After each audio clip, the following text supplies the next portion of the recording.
Howdy fellas, my name is SirDutchie and welcome to Dragon Age Inquisition, the third iteration of the acclaimed Dragon Age franchise. Is this game worth your money? Check out this video and have that question answered.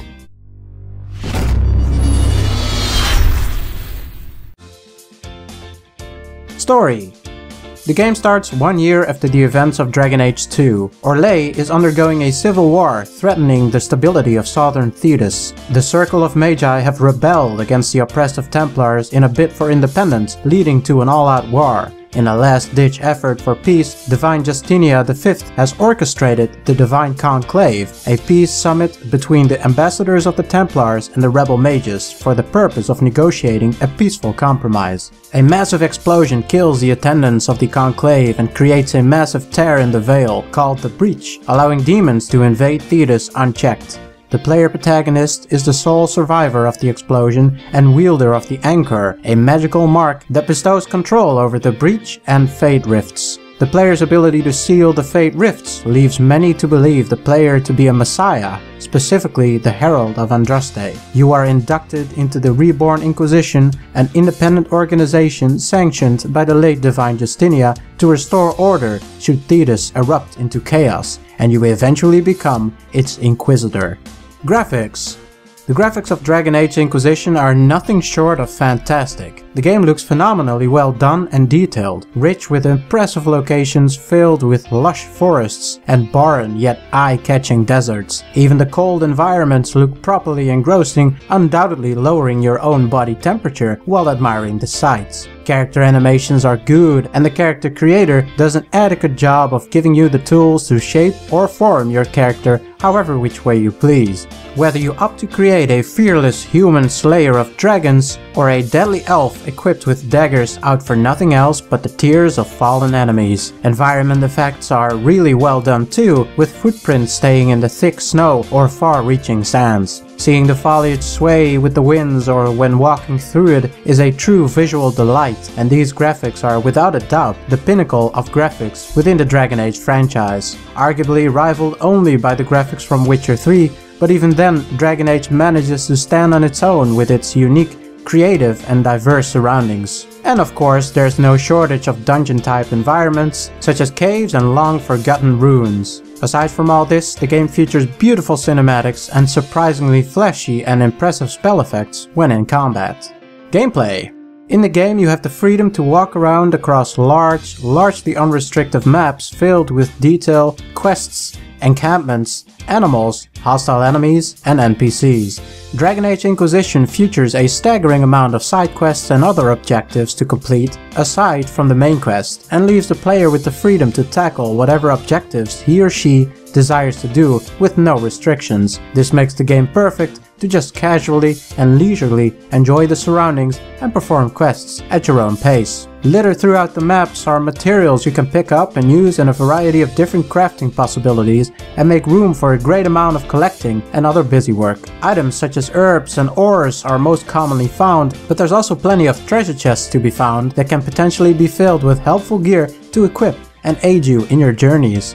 The gear itself is quite restricted, with some armor pieces being limited to use by specific companions instead of your own character. One of the more well-known companions would be Varric Tethris, first appearing in Dragon Age 2, voiced again by Brian Bloom, who has managed to pull off another remarkable job in displaying a roguish, sneaky dwarf with a quirky but lovable personality. Aside from Varric, you'll be pleased to see other old faces return, namely Leliana from Dragon Age Origins and Cullen, who has been featured in minor roles in both Dragon Age Origins and Dragon Age 2. The game even contains a surprise appearance of a well-known character in Dragon Age 2, but I will not go into detail about this character to leave the surprise up to you. Next to the more familiar companions and appearances, Dragon Age Inquisition also features a slew of newly introduced companions, ready to aid you in your grand adventure. All of which provide remarkably well voice acting as expected from Bioware, and each of these characters are totally different from one another with unique personalities, creating a lot of diversity in possible travel companions and the banter that takes place between them. And of course, in true Bioware fashion, it's also possible to romance companions to provide an extra layer of immersiveness to those inclined. And of course the maps are filled with hostile enemies and animals, eagerly awaiting to be destroyed in a variety of ways, whether it's with an arrow to the knee or a blast of fire to the face. When taking damage, you can regain health by using healing potions or regeneration potions, which can be refilled at campsites found throughout every map. Bioware has removed the ability to cast healing spells, instead relying mostly on damage prevention with the ability to cast a barrier, a shield that absorbs a certain amount of incoming damage. Combat encounters differ in difficulty, with some encounters requiring a little bit of strategic input, made fairly easy with the use of tactics,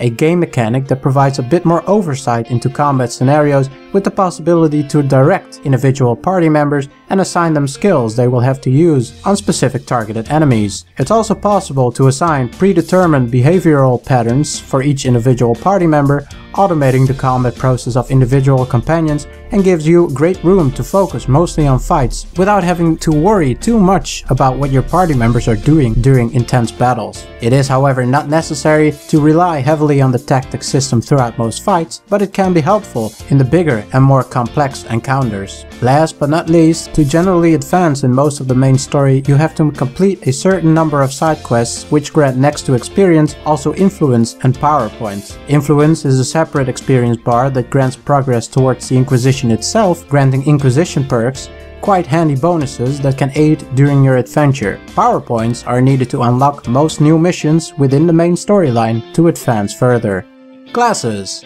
The game features 3 classes: the warrior, the rogue, and the mage. Each of these classes possess skill trees with the option to specialize yourself in certain abilities, and it's eventually also possible to respec and regain previously spent skill points to try out different skills and abilities. Naturally, the warrior is focused on close combat, and you can opt to play the tank/defender role, outfitted with a shield to protect party members and focus mostly on defensive skills, or you can just decide to wield a heavy two-handed weapon and go to town on monsters with little regard to personal safety. If you're the sneaky type of player, a rogue might be a better choice, equipped with 2 daggers and the habit of delving deep into the shadows to surprise any opponent crazy enough to attack you or your precious party members. If daggers are not your preferred style of play, you can also equip a bow and rain death and destruction from afar. Lastly, you can choose to play as a mage and take up a damaging or supporting role. After a certain point in the main story and completing a specific chain of quests, you can also specialize into one of 3 different but permanent specializations for each class, which are all fun and useful in different ways and provide depth to the overall combat and gameplay, while at the same time ensuring great longevity when replaying through the game. So we got the good, where's the bad?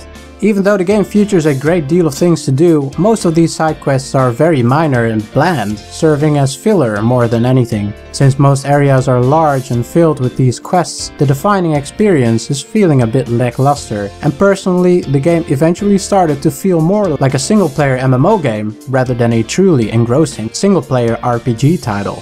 The story itself, while well told, ultimately failed to really grab me. It was a delight to see the cinematics and hear the fantastic voiceover work, but at the end of it all, I felt let down, especially since I just know that Bioware can do better and has done in the past, with the exception being Dragon Age 2. Sometimes I just wish Bioware would regain their fantastic storytelling abilities shown in the older games, such as Baldur's Gate 2 or Mass Effect, or even Dragon Age Origins.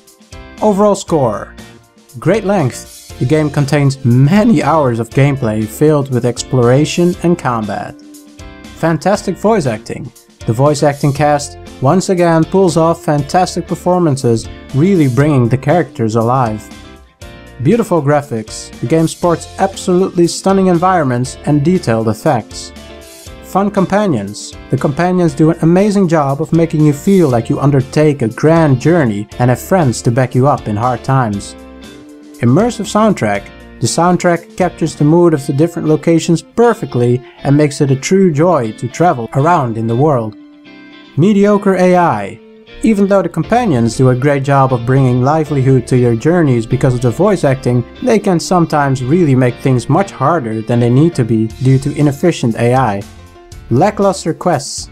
The game features a wide range of different quests, but unfortunately most fail to really invest you into the story and end up feeling as filler content, and the way the game has been designed can sometimes come off as playing a single player version of a massive multiplayer RPG which in my opinion does not do the franchise proper justice. Long loading times. The lengthy loading times disrupt the flow of gameplay and pull you away from the game's immersiveness. Closing words.